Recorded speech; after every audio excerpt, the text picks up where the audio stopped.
So next வந்து India Middle East Europe economic corridor IMEC. So இது வந்து அடுத்து ரொம்ப முக்கியமான ஒரு இன்ஃப்ராஸ்ட்ரக்சர் இன்வெஸ்ட்மெண்ட் வந்து நம்ம வந்து G20 ஆரம்பிச்சிருக்கோம். ஆன் தி சைட் லைன்ஸ் இது வந்து G20 கீழே ஆரம்பிக்கல. G20 மீட்டிங் நடக்கும்போது பக்கத்து ரூம்ல சந்திச்சு இவங்களாம் ஆரம்பிச்சுக்கிட்டாங்க. So global biofuel alliance was part of G20 meeting. But இது வந்து G20 பார்ட் இல்லை. G20 நடக்கிறப்போ பக்கத்து ரூம்ல நடந்தது. ஸோ இது எது கீழே வருதுன்னா partnership for global infrastructure and investment, இந்த ஆர்கனைசேஷன் கீழே தான் வருது. ஸோ இந்த IMEC corridor is not under G20, it is under partnership for global infrastructure and investment, which is a US led G7 led initiative. ஓகேவா, இதெல்லாம் confuse ஆகாதீங்க. So G20 meeting நடக்கும்போது சைட்லைன்ஸ்ல வந்து Saudi and India and United States and various other countries எல்லாம் சேர்ந்து இந்த India Middle East economic corridor, யார் யாரு? India, UAE, Saudi Arabia, Jordan, Israel, அப்புறமா இட்டாலி, இல்ல Greece and France, Greece and Italy, இதுதான் வந்து மெயினா இருந்தாங்க. So India Middle East Europe economic corridor இது என்ன ஆரம்பிக்கிறோம் அப்படின்னா, இதுக்கான பர்பஸ் என்ன அப்படின்னா, first purpose is to counter belt and road initiative. Belt and road இனிஷியேட்டிவ்ல China வந்து ஜியோ பொலிட்டிக்கல் ரீசன் என்னன்னு பார்த்தா, China is bringing inroads into entire Eurasia and in entire Indian ocean region. போன வாரம் தான் நம்ம டீட்டெயிலாக பார்த்தோம். அதுக்கு கவுண்டரா US led இனிஷியேட்டிவா ஒன்று வேணும் அப்படிங்கிறது அமெரிக்காவோட இன்ட்ரெஸ்ட். அதனால இந்த belt and road initiative counter பண்ணணுங்கிறதுக்காகவே ஆரம்பிக்கப்பட்டதான் project for global infrastructure and investment, PGIA. China என்ன பண்றாங்க, Asian infrastructure investment bank plus belt and road initiative, இது ரெண்டுத்தை வச்சுக்கிட்டு குளோபல் லெவல் ஒரு இன்ஃப்ராஸ்ட்ரக்சர் இன்வெஸ்ட்மெண்ட் ஆரம்பிச்சு மார்ஷல் பிளான் ஆஃப் சைனா அப்படிங்கிற அளவுக்கு போகுது. ஸோ அப்போ இது கவுண்டர் பண்ணணுமே அப்படின்னு தெரிஞ்சவொன்னா Joe Biden prime minister president ஆன பிறகு அவர் வந்து லான்ச் பண்ற ஒரு இனிஷியேட்டிவ் தான் build back better, BBB, build back better அப்படிங்கிற ஒரு ப்ராஜெக்ட் வந்து லான்ச் பண்றாங்க. எப்போனா 2021 நடக்கிற G7 சம்மிட்ல, 2021 G7 சம்மிட்ல என்ன பண்றாங்க, பில்ட் பேக் பெட்டர் அப்படிங்கிற ஒரு ப்ராஜெக்ட் லான்ச் பண்றாங்க. இது என்னதுன்னா, கோவிட்னால நிறைய நாடுகள் வந்து நெகட்டிவ் growth அண்ட் டிப்ரெஷன் ரிசெஷன்ல போயிடுச்சு. அந்த கண்ட்ரிஸ் எல்லாம் கோவிட்க்கு அப்புறமா we have to build back better. அப்படி பில்ட் பேக் பெட்டர்ல நம்ம ஃபர்ஸ்ட் ஃபோக்கஸா இருக்கிறது இன்ஃப்ராஸ்ட்ரக்சர். நம்ம ஆல்ரெடி பார்த்தோம்ல, கவுண்டர் சைக்கிளிக்கல் பிஸ்கல் பாலிசியில ரிசெஷன் கவுண்டர் என்ன பண்ணுவாங்க, கேபிட்டல் இன்ஃப்ராஸ்ட்ரக்சர், கேபிட்டல் இன்வெஸ்ட்மெண்ட் அப்படின்னு. So capital investment and infrastructure investment மூலமா வேர்ல்டு வந்து நம்ம திரும்ப ரிக்ளைம் பண்ண போறோம் அப்படிங்கிற ஐடியால G7 ஆரம்பிச்சது தான் BBB அப்படிங்கிற ப்ராஜெக்ட். இந்த பில்ட் பேக் பெட்டர் அப்படிங்கிற இந்த பிளான் கீழே தான் இன்ஃப்ராஸ்ட்ரக்சர் காம்போனண்டா இந்த partnership for global infrastructure and investment அப்படின்னு ஒன்று ஆரம்பிக்கிறாங்க. ப்ளூ டாட் இனிஷியேட்டிவ் அப்படின்னு ஒன்று ஆரம்பிக்கிறாங்க. ப்ளூ டாட்னா என்ன, நான் போன வாரமே சொன்னேன். என்னது ப்ளூ டாட்னா? It's certificating mechanism. ஒரு இன்ஃப்ராஸ்ட்ரக்சர் ப்ராஜெக்ட் நீங்க ஆரம்பிக்க போறீங்க அப்படின்னா, இந்த ப்ராஜெக்ட் எக்கனாமிக்கலி வயபிளா, எக்கனாமிக்கலி ஃபீசிபிளா, இவ்வளவு இன்வெஸ்ட் பண்றதுக்கு நமக்கு ரிட்டர்ன்ஸ் வருமா, அதே மாதிரி இவ்வளவு கடன் வாங்கி இது போடலாமா அப்படிங்கிறதுக்கு ஒரு சர்டிபிகேஷன் வாங்குறதுக்கு தான். நீங்க இப்போ நம்ம புல்லட் ட்ரெயின் ப்ராஜெக்ட் ஆரம்பிக்கிறோம், Bombay Ahmedabad project. So Mumbai Ahmedabad bullet train project ஆரம்பிக்கிறதுக்கு முன்னாடி நம்ம ப்ளூ டாட் கிட்ட போய் கேட்டோம்னா அவங்க அதை ரிசர்ச் பண்ணுவாங்க. ரிசர்ச் பண்ணிட்டு இது தேவையா தேவையில்லையா, அவ்வளவு பணம் வருமா, அத்தனை 1 லட்சம் கோடி போடுறோமே, அவ்வளவு ஃபுட்ஃபால்ஸ் நமக்கு இருந்து அது லாபகரமா மாறுமா, இவ்வளவு கடன் இந்தியா வாங்கலாமா, கடன் வாங்கினா நல்லதா அப்படிங்கிற ஒரு சர்டிபிகேஷன் கொடுப்பாங்க. இது எதுக்கு அப்படின்னா, சைனா வந்து என்ன பண்றாங்க, இந்த மாதிரி வந்து அனலைஸ் பண்ணாம எக்கனாமிக் வயபிலிட்டி பார்க்காம ஆரம்பிக்க ப்ராஜெக்ட்ஸ்னாலதான் கண்ட்ரீஸ்லாம் டெட் ட்ராப்ல விழுது பெல்ட் அண்ட் ரோட்ல. அப்படி அந்த கண்ட்ரீஸ்லாம் டெட் ட்ராப்ல விழுறது காரணமே வயபிலிட்டி செக் பண்ணாததுனாலதான். ஸோ அப்போ அது பண்ண வைக்கணுங்கிறதுக்காக தான் ப்ளூ டாட் இனிஷியேட்டிவ் ஆரம்பிக்கிறாங்க. ஸோ இந்த ப்ளூ டாட் கூட அதோட இது மூணுமே இன்டர்லிங்க் தான். BBB, blue dot and partnership for global infrastructure and investment மூலமா என்ன பண்றாங்க, இது மூலமா என்ன பண்றாங்க, டைரக்டாவே இன்ஃப்ராஸ்ட்ரக்சர் கட்டுறாங்க. they are constructing the infrastructure and they are funding it. இது மூலமா they will be funding and constructing. இதான் வந்து PGIA ஓட அப்ஜெக்டிவ். இந்த PGIA அப்படிங்கிறது 2022 G7 சம்மிட்ல ஆரம்பிச்சாங்க. 2021 BBBயும் ப்ளூ டாட் ஆரம்பிச்சாங்க.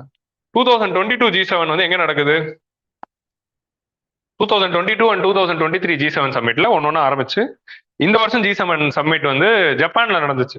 திஸ் இயர் G7 சம்மிட் ஹிரோஷிமால நடந்துச்சு. நம்ம பிரைம் மினிஸ்டர் கூட போயிருந்தாரு. அப்ப அந்த G7 சம்மிட்ல தான் வந்து, அதாவது 2022 சம்மிட்ல PGIA ஆரம்பிக்கிறாங்க. இந்த வருஷம் சம்மிட்ல தான் என்ன முடிவு பண்ணாங்கன்னா, நம்ம வெஸ்ட் ஏஷியன் ரீஜன்ல ஒரு காரிடார் போடலாம் அப்படின்னு 2023 சம்மிட்ல முடிவு பண்றாங்க. அந்த காரிடார் வந்து நம்ம இந்தியாவும் பார்ட்டிசிபேட் பண்றோம் அப்படின்ட்டு பிரைம் மினிஸ்டர் வந்து சொல்லியிருப்பாரு G7 மீட்டிங்ல. ஸோ அதோட தொடர்ச்சியா சரி அப்போ அடுத்த வாட்டி நம்ம G20 மீட் பண்றப்ப எல்லாரும் சேர்ந்து ஆரம்பிச்சிடலாம் அப்படின்னு சொல்லி G7 முடிவு பண்ணி G20 ஆரம்பிச்சாங்க. G7 யார் இருப்பா அப்படின்னு பார்த்தா வெறும் வெஸ்டர்ன் கண்ட்ரிஸ் தான் இருக்கு. USA, Canada, UK, France, Japan, இந்த மாதிரி வந்து டெவலப்டு கண்ட்ரிஸ் தான் இருக்கு, ஜெர்மனி அப்படின்னு. அந்த G7 சம்மிட்ல வந்து இந்தியா மெம்பர் இல்லை, but India was called as a guest to that meeting. அதுல வந்து முடிவு பண்ணி இதை ஆரம்பிக்கணும். ஸோ இந்த ப்ராஜெக்டோட பிபிபியோட மெயின் எய்ம் என்ன அப்படின்னு பாத்தீங்கன்னா, $40 trillion வந்து world wide implement infrastructure investment பண்ணணும் அப்படிங்கிறது அதோட எய்ம். $40 trillion இருக்கட்டும், அதுல அந்த கிளைமேட் சேஞ்சுக்கு ஒரு 100 பில்லியன் கொடுத்தா என்ன ஆக போகுது? 15 வருஷமா ஏமாத்துறாங்க அந்த ஒரு 100 பில்லியன் தராம. நம்மளும் நானும் படிக்க ஆரம்பிச்சதுல இருந்து நான் படிச்சுக்கிட்டு இருக்கேன், இன்னைக்கு வரைக்கும் அந்த 100 பில்லியன் கொடுக்கல. நான் ஃபர்ஸ்ட் அட்டம் படிக்கிறப்ப படிச்சாங்க 100 பில்லியன் கிளைமேட் சேஞ்ச் கொடுக்கணும்னு. இன்னைக்கு வரைக்கும் 70 பில்லியன் தான் கொடுத்துருக்காங்க. இதுக்குன்னு உங்களுக்கு வந்து நான் 40 ட்ரில்லியன் தர தெரியுது, அதுக்கு வந்து இது நம்ம இது வரல களவாணி படத்துல குழந்தை பலூன் கேட்டா வாங்கி கொடுத்தியா நீ, அவளுக்கு மட்டும் பஞ்சாயத்து பேர்ல அந்த மாதிரி 40 ட்ரில்லியன் இன்வெஸ்ட் பண்ண போறான். இந்த 40 ட்ரில்லியன்ல பிஜிஐஏக்கு வந்து 600 பில்லியன் தர போறாங்க. ஓகே, 600 பில்லியன் கொடுத்து கிரிட்டிக்கல் இன்ஃப்ராஸ்ட்ரக்சர். இந்த பிஜிஐஏ வந்து வேர்ல்டு வைட் நிறைய காரிடார் கட்ட போறாங்க. ஆப்பிரிக்கால ஒன்று கட்ட போறாங்க, சவுத் அமெரிக்கால ஒன்று கட்ட போறாங்க. அப்படி கட்டும்போது இந்தியா மிடில் ஈஸ்ட் வச்சு இன்னொரு ப்ராஜெக்ட் இது. ஸோ அதுல ஒன் ஆஃப் தி காரிடார்ஸ் தான் இந்த ப்ராஜெக்ட். உங்களுக்கு புரியுதா? பிஜிஐல நிறைய காரிடார்ஸ் வருது. ஸோ பிஜிஐயோட எய்ம் என்ன அப்படின்னு பார்த்தா, ஃபர்ஸ்ட் இந்த மாதிரி transport corridor multi modal connectivity. Multi மாடல்னா என்ன?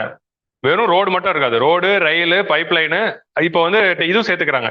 எது? கம்யூனிகேஷன், 5G ஃபைபர் ஆப்டிக்ஸும் சேர்த்துக்கிறாங்க. ஸோ மல்டி மாடல் கனெக்டிவிட்டி வருது ஃபர்ஸ்ட். ரெண்டாவது வந்து energy grid, green energy grid.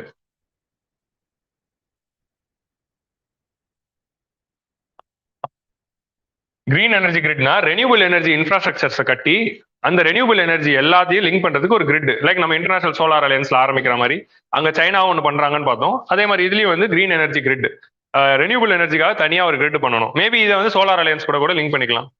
So மூணாவதா வந்து நம்ம என்ன கொண்டு வரோம்னா ஹெல்த் இன்ஃப்ராஸ்ட்ரக்சர். ஏன்னா பேண்டமிக் வந்து ஒரு ஹெல்த் கெப்பாசிட்டி கேட்டாஸ்ட்ராஃபி. ஸோ பேண்டமிக் வந்து once in a century crisis அப்படின்னு நம்ம பார்க்குறோம். இந்த மாதிரி ஒரு கிரைசிஸ் இதுக்கு முன்னாடி வந்ததே இல்லை. அந்த மாதிரி ஒரு நிலவரம் உலகத்துக்கே வந்ததில்லை. 3 மாசம் வந்து உலகமே வீட்டில் உட்கார்ந்து இருக்கு அப்படிங்கிற மாதிரியான ஒரு சுச்சுவேஷன் 3 மாசத்துல இருந்து 6 மாசம் இதுக்கு முன்னாடி வந்ததே இல்லை. இப்போ ஒரு வார் நடந்தா கூட அந்த வார் நடக்கிற ஏரியால மட்டும்தான் அப்படி இருக்கும். இப்போ இந்தியா பாகிஸ்தான் கார்கில் வார் நடக்குதுன்னா நம்ம பிஓகே ரீஜன்ல மட்டும் தான் அப்படி இருக்கும். உங்களுக்கு புரியுதா? இந்தியா சைனா வார் நடக்குதுன்னா பார்டர்ல தான் அப்படி இருக்கும். நம்ம சென்னையிலலாம் நார்மலா தான் இருக்கும். பட் இந்த பேண்டமிக் அப்படிங்கிறது வேர்ல்டே வந்து வீட்டில் உட்கார வச்சது. ஸோ அது நம்ம அண்டர் ஹீட்டிங் சொன்னோம்ல, supply demand shock together happen அப்படின்னு. ஸோ அப்படி நடக்கும்போது ஒரு ஹெல்த்ல ஒரு குட்டி வைரஸ்னால ஒரு வேர்ல்டே கம்முன்னு உட்காந்துச்சு அப்படிங்கிறதுனால ஃபியூச்சர்ல இந்த மாதிரி நிறைய வரப்போகுது அப்படிங்கிறதா உண்மை. இது வந்து ஒரு ஆரம்பம் தான். இந்த மாதிரி நிறைய பேண்டமிக்ஸ் ஃபியூச்சர்ல வரப்போகுது. ஃபியூச்சர்ல இந்த மாதிரி ஒரு பேண்டமிக்ஸ் வந்துச்சுன்னா அதை சந்திக்கிறதுக்கான ஹெல்த் இன்ஃப்ராஸ்ட்ரக்சர் இருக்கணும். ஹெல்த் இன்ஃப்ராஸ்ட்ரக்சர்னா என்னென்ன? ஹாஸ்பிட்டல் இருக்கணும், பெட் இருக்கணும், வென்டிலேட்டர் இருக்கணும். நம்மளாம் பார்த்து லெசன்ஸ் லேர்ன் பண்ணோம்ல, ஃபர்ஸ்ட் சைக்கிள் வந்து லெசன்ஸ் லேர்ன் பண்ணி செகண்ட் சைக்கிள்ல இம்ப்ளிமெண்ட் பண்ணோம். இந்த மாதிரி ஒரு சைக்கிள்ல நம்மளே வந்து லெசன்ஸ் லேர்ன் பண்ணோம். ஸோ ஹாஸ்பிட்டல்ஸ், பெட்டு, ஆக்சிஜன், அதை தாண்டி வந்து இப்போ இது வந்து ஒன்று கியூர் பண்றதுக்கு இது கூட வந்து நமக்கு டெஸ்டிங் இன்ஃப்ராஸ்ட்ரக்சர் தேவை. லேபு, டெஸ்டிங் இன்ஃப்ராஸ்ட்ரக்சர் இருக்கு. அப்புறம் ஜீனோம் சீக்வன்சிங் பண்ணணும். ஜீனோம் சீக்வன்சிங் பண்ணாதான் என்ன வேரியன்ட்னு தெரியும். ஸோ ஹெல்த்லயே இவ்வளவு இன்ஃப்ராஸ்ட்ரக்சர் பண்ண வேண்டியது இருக்கு. இது கூட வேக்சின் டெவலப்மெண்ட் பண்ணணும்னா அதுக்கு தனி. ஸோ இந்த அளவுக்கு ஹெல்த் இன்ஃப்ராஸ்ட்ரக்சரும் இதுல வருது. ஸோ அப்போ இதுக்குள்ள நம்ம ஹெல்த் வரும் அப்படின்னு நம்ம நினைக்க மாட்டோம். ஆனா பிஜிஐக்குள்ள ஹெல்த் வருது. நாலாவது வந்து உமன் எம்பவர்மெண்ட். உமன் எம்பவர்மெண்ட்ல இந்த மாதிரி இன்ஃப்ராஸ்ட்ரக்சர் ப்ராஜெக்ட்ஸ்ல உமன் சென்ட்ரிக், ஜெண்டர் பட்ஜெட்டிங் தான், உமன் சென்ட்ரிக் காம்பனன்ட்ஸும் இருக்கும். உமன் ரிலேட்டடான இன்ஃப்ராஸ்ட்ரக்சர் இன்வெஸ்ட்மெண்ட்ஸும் வில் பி டூயிங் அப்படிங்கிற மாதிரி சொல்றாங்க. இன்னும் அது தெளிவா என்னங்கிறது சொல்லல, ஒயிட் ஹவுஸ் வெப்சைட்ல அது இல்லை. ஸோ உமன் எம்பவர்மெண்ட் இருக்கு. அஞ்சாவது வந்து ஃபண்டிங் மெக்கானிசம். இதுக்காக வந்து we are creating a funding mechanism. ஆமா,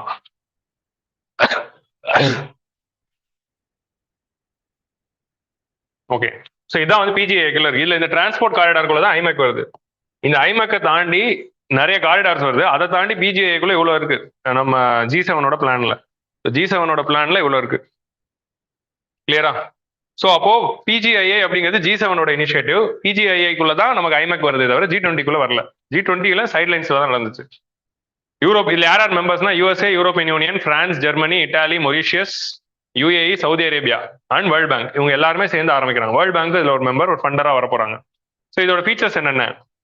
இதான் வந்து இதோட ஃபீச்சர்ஸ். இதுல எப்படி இருக்க போகுதுன்னா மல்டி மாடல். ஃபர்ஸ்ட் வந்து நமக்கு ஷிப்பிங் ரூட்ஸும் இருக்கு, ரயில் ரூட்ஸும் இருக்கு. ஷிப்பிங் ரூட்ஸ், ரயில் ரூட்ஸ், ரோடு ரூட்ஸ் மூணுமே இருக்கும். மும்பைல இருந்து நமக்கு ஜாபெல் அலி ஆஃப் யூஏஇ வரைக்கும் ஷிப்பிங் ரூட். ஷிப்பிங் ரூட்னா என்ன சொல்றாங்கன்னா, மும்பை போர்ட்ட இதுக்காக தனியா இங்க ஒரு பெர்த் ரெடி பண்ணுவாங்க. இப்போ ஷிப்பிங் ரூட்ல என்ன கட்ட போறாங்க அப்படின்னா, இந்த போர்ட்லயும் என்ன பண்ணுவாங்கன்னா, இந்த ப்ராஜெக்ட்டுக்காக தனியா ஒரு பர்த் வச்சிருவாங்க. அந்த பர்த்ல இந்த ப்ராஜெக்ட் ரிலேட்டடான கார்கோஸ் தான் போகும். அந்த கார்கோஸ் தான் அங்க வந்து அதுக்கு தனி வேர் ஹவுஸ் இருக்கும். இந்த ப்ராஜெக்ட் ரூட்ல போறவங்களுக்கு தனியா ஒரு பர்த், தனியா ஒரு பிளாட்ஃபார்ம், தனியா ஒரு வேர் ஹவுஸ் அப்படி கொடுக்கறது தான் இன்ஃப்ராஸ்ட்ரக்சர் டெவலப்மெண்ட். இப்போ நம்ம ரோடு ரயில்லாம் என்ன பண்ணுவாங்கன்னு தெரியும். சீல இந்த போர்ட் தான் பண்ணுவாங்க. இப்போதைக்கு நம்ம ஜேஎன்பிடி வச்சு ஆரம்பிக்கிறோம். ஃபியூச்சர்ல நம்ம என்ன பண்றோம், முந்திரா போர்ட்டு, குஜராத்ல இருக்க ஒரு சில போர்ட்ஸையும் லிங்க் பண்ண போறோம்னு சொல்றோம். ஸோ ஜாபெல் அலியில இருந்து நமக்கு அல் குவைஃபாத் ஆஃப் யூஏஇல வந்து will be having rail route. Al Ghuwaifat in UAE. அப்புறம் சவுதி அரேபியால வந்து ஹராதா, ரியாது, அப்புறமா அல் ஹதிதா, இது வரைக்கும் வந்து நமக்கு ரயில் ரூட் இருக்கும். அதுக்கப்புறம் ஜார்டன்குள்ள போகுது. ஜார்டன் வழியா இஸ்ரேல் போகுது. ஸோ இதுல நீங்க நோட் பண்ண வேண்டியது என்ன அப்படின்னா, ஜார்டனும் இருக்கு, இஸ்ரேல் இருக்கு, சவுதியும் இருக்கு. ஸோ இந்த காம்பினேஷன் தான் வந்து ஒரு டெட்லி காம்பினேஷன். உங்களுக்கு புரியுதா? முந்தா நேற்று ஜோ பைடன் வந்து என்ன சொன்னாரு அப்படின்னா, நேற்று முந்தா நேற்று ஜோ பைடனே சொல்லியிருக்காரு, ஹமாஸோட இந்த அட்டாக்கு ஒன் ஆஃப் தி ரீசன்ஸ் என்ன அப்படின்னா, ஐமேக்ல திரும்ப வந்து ஜார்டன், சவுதி, இஸ்ரேல் ஒன்னு சேர்ற மாதிரி, அவங்க 3 பேருமே ஒன்னு சேர்ற மாதிரி ஒரு இனிஷியேட்டிவ் பெருசா இருந்ததே இல்லை. இது என்னதுன்னா, நம்ம ஐமேக்ல வந்து ஒரு இனிஷியேட்டிவ் ஆரம்பிச்சிருக்கோம். அதுல வந்து யார் இருக்காங்கன்னா, இஸ்ரேல் இருக்காங்க, அதே மாதிரி பாலஸ்தீனியனோட க்ளோஸ் ஃப்ரெண்டான ஜார்டனும் சவுதியும் இருக்கு. ஸோ அரபோடைய ப்ரோ அரப் பீப்புளா இருக்கக்கூடிய சவுதியும் ஜார்டனும் வந்து இஸ்ரேல் கூட சேர்ந்து ஒரு இன்ஃப்ராஸ்ட்ரக்சர் ப்ராஜெக்ட்ஸ்ல போறது, அதுக்கு எடுத்து விடணும், அவங்களுக்குள்ள வந்து ஒரு ஃப்ரெண்ட்ஷிப் வரக்கூடாது அப்படிங்கிற இன்டென்ஷன்லயும் ஹமாஸ் வந்து இந்த அட்டாக்க பண்ணிருக்கலாம் அப்படின்னு எனக்கு தோணுது அப்படின்னு ஜோ பைடன் சொன்னார். ஃபைனலா சொல்லிக்கிட்டாரு. இது வந்து ப்ரூஃப்லாம் எதுவும் கிடைக்கல, பட் மை இன்ஸ்டிங் சேஸ் அப்படின்னு தான் இந்த வீடியோல சொல்லியிருப்பார். ஸோ இதான் வந்து அல் ஹதிதா. ஜார்டன் வழியா போயிட்டு, ஜார்டன் இன்னும் கையெழுத்து போல, அதனால அது போல, பட் ஜார்டன் வழியா ரயில் போகுது. அப்புறம் இஸ்ரேல்ல இருந்து திரும்ப இங்க வந்து நமக்கு ஹைஃபா போர்ட்டை ரெடி பண்ணி அங்க இருந்து கிரீஸ்ல வந்து பைரியஸ் வரைக்கும் போகுது. அதுக்கப்புறம் further we are planning to extend it to Italy, France and all. இது வரைக்கும் பிளான் பண்ணிருக்கோம். இதான் வந்து ஐமேக்கோடைய கேப்பபிலிட்டி. இப்போ நான் இதையும் காட்டுறேன் அப்படின்னா, இதான் ப்ரிலிம்ஸ்ல வரும். Cities in news and country. Cities and news and country வந்து யூபிஎஸ்சியோட ஃபேவரட்டான ஒரு மாடல். என்னென்ன சிட்டிஸ் இன் நியூஸ் என்னென்ன கண்ட்ரில இருக்கு அப்படிங்கிறது ஒரு ஃபேவரட் மாடல்ல வர்றது. ஸோ இதுல இருக்க எல்லா சிட்டிஸையும் எந்த கண்ட்ரில இருக்கு, அல் ஹதிதா எங்க இருக்கு அப்படிங்கிறது பாத்துக்கோங்க. அலமெத்தி ஹபிபோ அப்படிங்கிற அந்த இதுல இருந்து வருது. இது வந்து என்ன இன்னொரு பிளான், அடுத்த லெவல் பிளான் என்ன சொல்றாங்க அப்படின்னா, நம்ம இதை எக்ஸ்டெண்ட் பண்ணி குவைத்திலையும் பஹ்ரைன்லயும் லிங்க் பண்ணலாம். ராஸ் அல் கயர் அண்ட் டமான் போர்ட். இந்த டமான் போர்ட் இதுக்கு முன்னாடி நீங்க பார்த்திருக்கீங்க. டமாம் போர்ட் பார்த்தோன்னா உங்களுக்கு வேற ஏதாவது ஞாபகம் வருதா? யூபிஎஸ்சி ஆஸ்பிரன்ஸ் வரலையா? ஹிஸ்டரியில வந்து இண்டஸ் வேலி சிவிலைசேஷன் படிக்கிறப்போ நம்மளோட சீல்ஸ் எல்லாம் வந்து டமாம் போர்ட்லயும் இருந்துச்சு அப்படின்னு வந்து ஐவிசியில வரும். விடுங்க, தேவையில்லாத கண்டென்ட் இல்ல, தேவையில்லாத கண்டென்ட் தான். ஸோ நம்ம ஐவிசி வந்து they had trade with the Bahrain and Kuwait also. IVC டைம்ல பஹ்ரைன் குவைத்ல இருந்த போர்ட்ஸ்லயும் நம்மளோட ஐவிசி சீல்ஸ் இருக்கும் அப்படின்னு டமாமன் தான் போட்டிருப்பாங்க. அந்த டமாம் போர்ட், ராசல் கயர் டமாம், அப்புறமா வந்து கெவாய்ஃபாத், இதையும் வந்து லிங்க் பண்றாங்க அப்படின்னு சொல்றோம். ஃபியூச்சர்ல முந்திராவும் கான்லாம் வரப்போகுது அப்படின்னு சொல்றாங்க. சரியா? இந்த ஊர் பேர்லாம் ஞாபகம் வச்சுக்கோங்க. So it consists of 2 components. ஒன்னு ஈஸ்ட் காரிடார், இன்னொன்னு நார்த் காரிடார். ஈஸ்ட் காரிடார்னா என்ன அப்படின்னா, இந்தியாவை மிடில் ஈஸ்ட் கூட சேர்க்கறது east corridor, Middle East Europe கூட சேர்க்கறது நார்த் காரிடார் அப்படின்னு 2 ப்ராஜெக்டா கட்ட போறாங்க. இதுதான் வந்து east corridor and north corridor.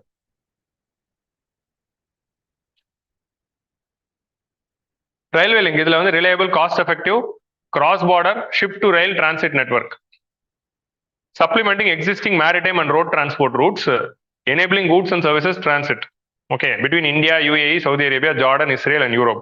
So இதனால என்ன ஆக போகுதுன்னா 40% ஃபாஸ்டரா போகுது. இப்போ இதுக்கு முன்னாடி வந்து நீங்க வந்து ஃபார் எக்ஸாம்பிள் ஒரு கூடை வந்து நம்ம இப்போ ஃபார் எக்ஸாம்பிள் மெடிட்டரேனியன் சீல ஏதோ ஒரு கண்ட்ரிக்கு அனுப்பணும் அப்படின்னா நமக்கு நார்மல் ரூட் என்ன இருக்கு, இப்படி வந்து நமக்கு பாபல் அண்ட் மண்டப் ஸ்ட்ரைட் வழியா ரெட் சீக்குள்ள வந்து சூயஸ் கெனால நுழைஞ்சு தான் போகணும். இந்த ரூட்டை விட இந்த ரூட்ல போனா நமக்கு வந்து 40% சீக்கிரமா போய் சேரும் அப்படின்னு சொல்றோம். ஏன்னா நடுவில் ரயில் இஸ் ஃபாஸ்டர் தென் சி, ஷிப்பை விட ரயில் தான் ஃபாஸ்டர். ஸோ அதனால வந்து ரயில்ல வந்து சீக்கிரமா போயிடும் அப்படின்னு சொல்றோம். ஏன்னா ஷிப்பை வந்து நம்ம குறைச்சிட்டோம், இங்க ஃபுல்லா ரயில்ல போறதுனால அது ஸ்பீடா போயிடும். டெடிகேட்டட் ஃப்ரைட் காரிடார் இருந்துச்சுன்னா. இது கூட நம்ம என்ன பண்றோம், எலக்ட்ரிசிட்டி கேபிள் இருக்கு, 5G கேபிள், ஃபைபர் ஆப்டிக்ஸ் கேபிளும் இருக்கு, அப்புறமா வந்து கிளீன் ஹைட்ரோஜன் பைப்லைன். ஸோ இது ஏன் வந்து கிரீன் காரிடார் அப்படின்னு ஏன் சொல்றாங்க அப்படின்னா, இதுக்குள்ள நம்ம வந்து கேபிள் ஃபார் எலக்ட்ரிசிட்டி, பிளஸ் வந்து பைப்லைன் ஃபார் கிளீன் ஹைட்ரோஜன். இந்த கிரீன் ஹைட்ரோஜன் ப்ரொடக்ஷன்லாம் பூஸ்ட் பண்றோம், அதோட லாஜிஸ்டிக்ஸ்லாம் அதிகப்படுத்தணும் அப்படின்னா ஹைட்ரோஜன் ப்ரொடியூஸ் பண்ணீங்க ஃபியூச்சர்ல அப்படின்னா அதோட டிரான்ஸ்போர்ட்டுக்கும் இந்தியாவும் நிறைய ஹைட்ரோஜன் ப்ரொடியூஸ் பண்ணலாம்னு இருக்கும், யூரோப்லயும் நிறைய ஹைட்ரோஜன் ப்ரொடியூஸ் பண்ணலாம்னு இருக்காங்க. அந்த ஹைட்ரோஜன்லாம் ஃபியூச்சர்ல நம்ம டிரான்ஸ்போர்ட் பண்ணிக்கணும்னா இந்த பைப்லைன் வழியா அனுப்பிச்சிக்கலாம் அப்படிங்கிற மாதிரி ஐடியால இப்போ ஆரம்பிக்கிறோம். இப்போ ஃபியூச்சர் ஃபியூவல் எதுன்னு பார்த்தா ஹைட்ரோஜன் தான் நம்ம பேசிக்கிட்டு இருக்கோம், கிரீன் ஹைட்ரோஜன் தான் பேசிக்கிட்டு இருக்கோம். ஸோ அதை நோக்கி நம்ம போறோம். ஸோ கிளீன் ஹைட்ரோஜனும் நடக்கிறதுனால தான் இதை வந்து ஒரு கிரீன் காரிடார், கிரீன் பிரிட்ஜ் அப்படின்னு சொல்லுவாங்க. அதை ஏன் கிரீன் பிரிட்ஜ்னு சொல்றாங்கன்னா அதுக்காக தான், ஏன்னா ஹைட்ரோஜன் இருக்குன்னு. வாட் ஆல் தி பெனிஃபிட்ஸ், இதெல்லாம் ஜென்ரலான விஷயம் தான். ரீஜனல் சப்ளை செயின்ஸ் இன்க்ரீஸ் ஆக போகுது, ட்ரேட் ஆக்சசிபிலிட்டி, நம்ம ஆல்ரெடி பார்த்தோம்ல, ட்ரேடு வந்து அதிகமா பண்ற நாடுகளுக்குள்ள ஜிடிபி growth அதிகமா இருக்கும் அப்படிங்கிறது it's an economic rule. More the trade more growth. So automatically ட்ரேட்னால more growth more employment, improve trade facilitation and support in and it's an environmental social and government impacts நிறைய create பண்ண போகுது. increase efficiencies, reduce costs, இது எல்லாமே வந்து ஜெனரிக்கான points தான். Generate jobs, lower green house case emissions அப்படின்னு கைக்கு வந்ததெல்லாம் எழுதிடலாம் கேள்வி வருதுன்னா, சரியா? இது வந்து மாடர்ன் டே ஸ்பைஸ் ரூட் அப்படின்னு சொல்றோம். இப்போ எப்படி சைனா வந்து ஒரு இன்ஃப்ராஸ்ட்ரக்சர் காரிடார் ஆரம்பிச்சு அவங்க வந்து சில்க் ரூட் அப்படின்னு பேர் வைக்கிறாங்களோ, நம்ம வந்து எக்ஸ்போர்ட் பண்ணது ஸ்பைஸ் ரூட் தானே. நம்ம அதே நம்ம யூரோப்க்கு வந்து என்னென்ன எக்ஸ்போர்ட் பண்ணோம், ரெண்டு தான், ஸ்பைஸ் அண்ட் காட்டன். இந்த ஸ்பைஸ் அண்ட் காட்டன் தான் வந்து இந்தியாவோட ஐடென்டிட்டியா இருந்துச்சு for more than 4000 years. Spice and cotton is the known identity of India in the Europe அப்படின்னு இருக்கும்போது இந்த ப்ராஜெக்ட்டுக்கு ஸ்பைஸ் ரூட் அப்படிங்கிற ஒரு நேம் வச்சு சொல்றாங்க, ஏன்னா இந்தியா லெட் ப்ராஜெக்டா இருக்கிறதுனால. To counter the Chinese belt and road initiative silk route, அந்த ஒரு ஹிஸ்டாரிக்கல் நேம். ஸோ யூஎஸ்ஏக்கு இந்த ப்ராஜெக்ட் தேவை அப்படின்னா சவுதியும் யூஏயும் வந்து கொஞ்சம் நைஸா சைனா கூட சேர்றாங்க. இப்போ ரீசெண்டா பார்த்தோம், சைனாவோட லீடர்ஷிப்ல சவுதி அரேபியா ஈரானும் பீஸ் டீல சைன் பண்றாங்க. அப்படி இருக்கும்போது சைனாவோட இன்ரோட்ஸ் வந்து கல்ஃப்ல நிறைய வருதுன்னு தெரிஞ்ச உடனே சவுதி அண்ட் யூஏஇ வந்து ஜியோ பொலிட்டிக்கல் ரீசன்ஸ்க்காக they are bringing in. Okay, இத்தனை நாளா வந்து நமக்கு வந்து சென்ட்ரல் ஏஷியா கூடயும் மிடில் ஈஸ்ட் கூடயும் இந்தியாவால ரோட் டிரான்ஸ்போர்ட் பண்ண முடியல. நம்ம இந்தியா வந்து சென்ட்ரல் ஏஷியா கூட ரோட் டிரான்ஸ்போர்ட் பண்ணணும்னாலும் மிடில் ஈஸ்ட்குள்ள ரோட் டிரான்ஸ்போர்ட் பண்ணணும்னாலும் we need the access in Pakistan. Pakistan வழியா ரோடு போனா தான் பண்ண வேண்டியது. பட் பாகிஸ்தானுக்கும் நமக்கு பிரச்சனையா இருக்கிறதுனால Pakistan was having this connectivity veto. Connectivity வீட்டோங்கிற வார்த்தை நல்லா இருந்துச்சு. எந்த ஒரு ரோட் ப்ராஜெக்ட்ஸும் நம்மள அலோவ் பண்ணல. இந்த மாதிரியான ப்ராஜெக்ட்ஸ் தான் வந்து நம்மளால பாகிஸ்தானை பைபாஸ் பண்றதுக்கு யூஸ்ஃபுல்லா இருக்கு அப்படின்னு ஒரு அட்வான்டேஜா சொல்றாங்க. இதை வந்து green and digital bridge across the continents and civilisations, continents மட்டும் இல்ல சிவிலைசேஷன்ஸ் அப்படின்னு ஒரு இது சொல்றாங்க. ஸோ ஸ்பைஸ் ரூட் ஞாபகம் வச்சுக்கோங்க, green and digital bridge across continents and civilisations அப்படிங்கிறது இதை வந்து நேமா சொல்றாங்க. இப்போ நீங்க ஐமேக் பத்தி இல்லைனா வந்து ஏதாவது ஒரு ஆன்சர் ரைட்டிங் எழுதும் போது இந்த மாதிரி வார்த்தை போடணும். So IMEC related projects is going to act as a bridge between the continents and civilisations அப்படின்னு சொல்லி ஒரு இன்ட்ரோடக்ஷன்லயோ கன்க்ளூஷன்லயோ ஒரு பில்டப் பண்ணணும். ஓகேவா? ஸோ இதுல சேலஞ்சஸ் என்ன இருக்கு? Can be successful only when the investments in connectivity comes in coordination with industrialization and manufacturing science. நம்ம காரிடார் போட்டு கனெக்டிவிட்டி கொண்டு வந்துட்டோம். பட் கனெக்டிவிட்டி காரிடார்லாம் இருக்குன்னா அதில் டிரான்ஸ்போர்ட் பண்றதுக்கு கூட்ஸ் வேணும்னா ஃபர்ஸ்ட் இண்டஸ்ட்ரியலைசேஷன் இருக்கணும். இந்த காரிடார் ஃபுல்லா நடுவில் நிறைய இண்டஸ்ட்ரீஸ் இருந்தால் தான் இந்த காரிடார் எஃபெக்டிவா பயன்படுத்த முடியும். எப்போ ஒரு ட்ரேட் ரூட் எஃபெக்டிவா பயன்படுத்த முடியும்? நிறைய கூட்ஸ் டிரான்ஸ்போர்ட் ஆனாதான். எப்போ நிறைய கூட்ஸ் டிரான்ஸ்போர்ட் ஆகும், நிறைய மேனுஃபேக்சரிங் ஹப்ஸ் நடுவில் இருந்தால் தான் அது பெட்டரா இருக்க முடியும். ஸோ வெறும் ரோடு மட்டும் போட்டா போதாது, இந்த காரிடார் ஃபுல்லா நிறைய இண்டஸ்ட்ரீஸும் நம்ம கட்டணும் அப்படிங்கிறது they are suggesting. So focus more on industrialization and creating manufacturing hubs also. அதே மாதிரி Israel Arab conflict will act as road block. இப்போ நம்ம ஹமாஸ் வந்ததுக்கு அப்புறமா இந்த ப்ராஜெக்ட் வந்து கொஞ்சம் ஸ்லோ டவுன் ஆகலாம். இப்போ சவுதியும் இஸ்ரேலும் பீஸ் டீல் போலாங்கிற மாதிரி பேச்சு எழும்போதே ஒரு ஹமாஸ் அட்டாக் வருது. நீங்க ஆல்ரெடி இந்த பேட்டர்ன் நம்ம பார்த்தோம்ல, இந்தியா பாகிஸ்தான் வந்து பேசலான்னு ஒரு பீஸ் டீல் ஏதாவது ஒன்று பண்ணா போதும் ஒரு டெரர் அட்டாக் நடக்கும். ஸோ அதே மாதிரி பேட்டர்ன்ல தான் இப்போ ஹமாஸ் அட்டாக்கும் நம்ம பார்க்குறோம்.